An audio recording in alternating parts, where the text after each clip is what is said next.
Welcome back to The Bottom Line. I am joined by Justin LoFranco. How's it going, Justin? Excellent. Thanks for having me on. No, happy to have you. We are talking all about the new information that's been coming out of CrossFit HQ thanks to Eric Roza's town hall last week. And something that we haven't really touched upon yet is all the details that he's given in terms of continuing on with the Sanctionals format and bringing those sort of, elevating those sort of competitions so that they have a place within the season. But it might look a little bit different moving forward. And we know exactly what's happening at the end of the season in terms of games. And we know that the Open is moving back to February, but what exactly is the middle going to be like? Yeah, the middle is really the most important part right now, as in it's the one subject to the greatest amount of change from the last couple of seasons. You know, CrossFit fans, CrossFit sport fans and athletes have been been put through the ringer over the last two seasons. You know, we changed from the format in 18 to the 19 season, introducing sanctionals, get rid of the regionals. And then this year, COVID did the same thing, but there was a drastic expansion in the sanctional environment and stuff. And so, you know, that's the big question. Now, what Roza has said, and he's made a confirmation, is that there will be an environment for sanctionals to work inside of the ecosystem to earn an invite to the games. And that's super important, right? Because that keeps their stature and their sort of position as a games ticketed event. But a couple things that I think are really obvious is, number one, there can't be 28 events next year. No. Between the Open, which is now confirmed back to this end of February, early March timeframe where it was originally done for since the beginning. But from then till the games, and you got to leave that games buffer to do a little bit of training, it's like there's no way. You know, you're not having 28. So the real one quick question is, well, how many are there going to be? And then the second really important question is what happens to all these invites from the Open? Because a lot of people at the top of the sport don't like the fact that people qualify from the games directly from their garage. Right. They think it should be done at a competition. And if I were a betting man, I would say the PFAA is going to have something to say about that. And they're probably going to share their opinion as soon as the games is done, if it hasn't happened already. I think those are really two very important questions for what happens in the middle, because that dictates the total direction of the season from there. Well, at the end of the day, I feel like there has always needed to be some sort of intermediary step. And I don't really know if it has to be open to something to games or something to sanctionals to games or right. Opens to sanctionals to games. Like what is the flow that is possible here? People typically like linear progressions. You know, when you think about the old games format, a 3-stage format, it was very easy to tell the story, right? You were involved in telling that story on the floor. And it goes like this. Stage 1, the Open, everybody participates. Stage 2, regionals, only the top whatever from each of the regions. Stage 3, only the top 5 from each of the regionals is going to compete for the fittest on earth.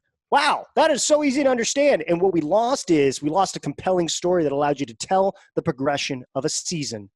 And so that's what they need to recapture. They need to recapture the ability to tell a story. You know, you and I represent some of the smartest people in CrossFit, and we work with the smartest people in CrossFit, and we often get wrong who's qualified from some competition. It's so confusing. So confusing. So if the smartest people in CrossFit covering this sport day in and day out can't get it right, then how are you expecting other fans and participants to be active and engaging in the sport? It's a very big challenge. It's one that they didn't solve in the first two seasons that I really hope they do solve. Because from a story narrative perspective, it's a little confusing. But how do you work both in? That's what I don't understand. Because we kind of have heard regionals the way that we knew them are not coming back. Like wipe that from your wish list, which I have had to do, unfortunately, because that was my wish list. But how do you figure out what the intermediary step is from HQ's perspective and still maintain this ecosystem that sanctionals can thrive in? Yeah, you got to cut the number of sanctionals down. Too big, too soon. I think that's a very clear.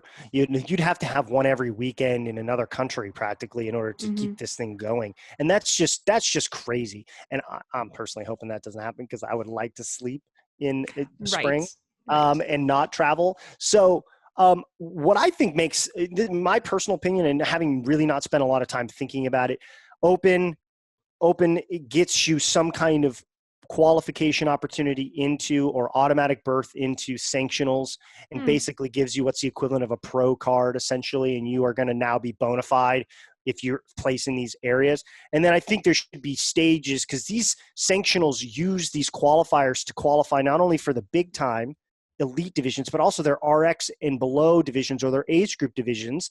And I think that stuff can't change. But if you just, I want to go to Wadapalooza or I want to go to Granite Games and compete, there should be a qualifier that allows you to do that. But if you didn't qualify through the Open, I think there should be a way to qualify for that event specifically in this elite division.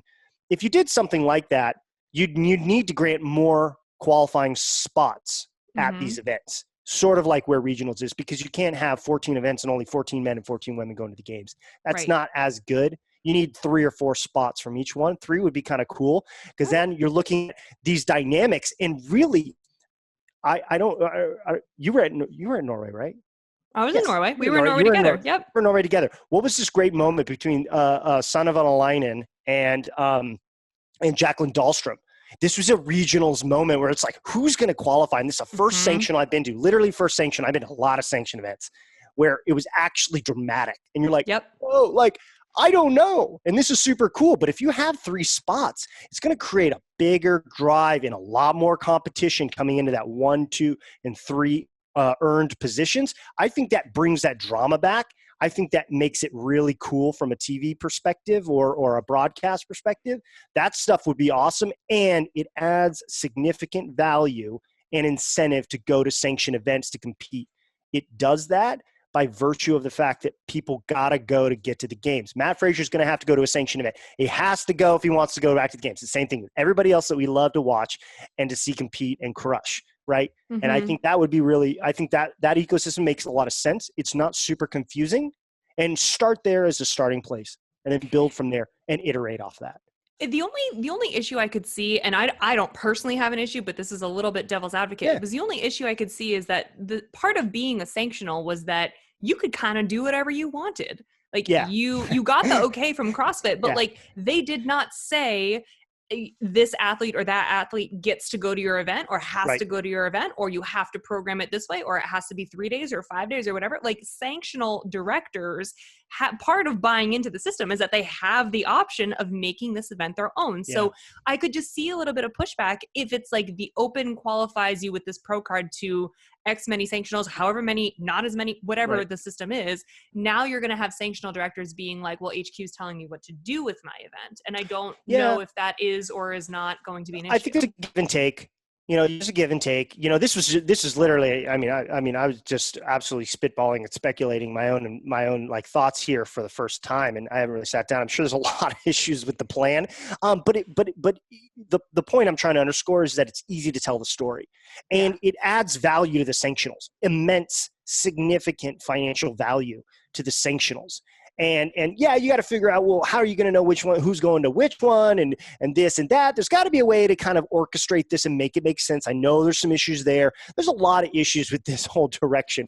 But my point in underscoring is that I think it's solvable. I think you could get the PFAA and the sanctional directors and kind of underscoring, blah, blah, blah. This should happen. These things are concerns. These are pain points. Oh, and by the way, nobody ever made any money going to compete at regionals. But there's a huge opportunity to come away with some seriously large prize purses that have been put up. Dubai, Rogue, all of Loud and Live's events, big money events, like huge opportunity to continue to increase the prize purse down the road. There's one idea that probably nobody who's making a decision is going to buy into, but there you go for what it's worth. And for the 25 sanctionals that I've been to, that's what I've seen and talked to. I just talked to a lot of sanctionals directors, and they're like, we hate that there's less value in a sanctional than there is in competing in the Open. And that really hurts us. And truth is, it really does. And that they got to solve that problem, I think, to keep sanctionals interested and to keep the prize purses higher.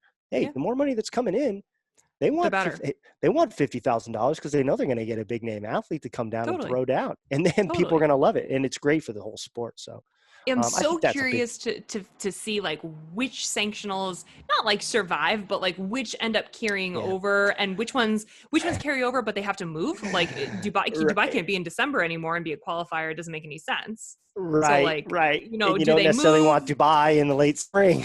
Right, You know, exactly. Do I they don't know. move? Are It's they their own thing now? Like, I'm so curious to see how that shakes what I out. can say, and what I can say, what I feel, what I think, I feel confident in saying at this stage of the game is that they're all talking, and they're talking very regularly, and they're speaking about these issues, and they're talking about these issues very clearly.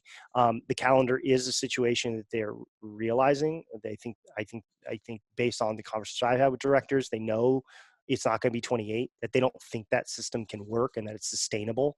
Um, there's only one Niki Brazier, and you can't work every weekend, right? I'm So, sure I'm the least of their concerns so at how this are they going to point. do that sideline reporting? And how are they going to get that job done with the live broadcast? We certainly know there aren't enough live broadcasters to commentate every weekend. Right. So there's some things that they know, and they're talking, and I know they're talking, and they're talking like every day. And they're trying Yeah. to figure this out too. And they're trying to come with ideas at the table, sending them over to Roza and his team and saying, hey, look, I don't know if you've considered these things, but these have been huge pain points for us. And yeah, we want to be a part of the umbrella here, but we also have to run a business. Right. Well, So and to that point, for me, part of the bottom line here is that they're going to have to figure it out sooner rather than later, because we yeah, can't get to real the soon. Open in February and then make an announcement on what the sanctionals are going to look like, and then have 6 weeks for the first one to spring into action. Like, these people need to Yeah. know how to plan things now. Here's the bottom line. If you want to get a venue, you need to ask for a date, and then you got to put a deposit down. And you don't do that 6 weeks before the event happens, as you well know. And it's not just about a venue. It's about all the support staff and the logistics and printing T-shirts with your branding and printing, all that other stuff. But let's just make this really simple. You don't have a venue. You don't have a date. If you don't have a date, you don't have a venue. And if you don't have a venue, you don't have a competition.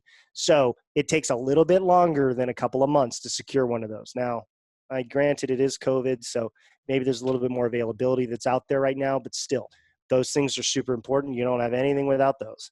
And you need time in order to make one of those decisions. So, yeah, the clock's ticking.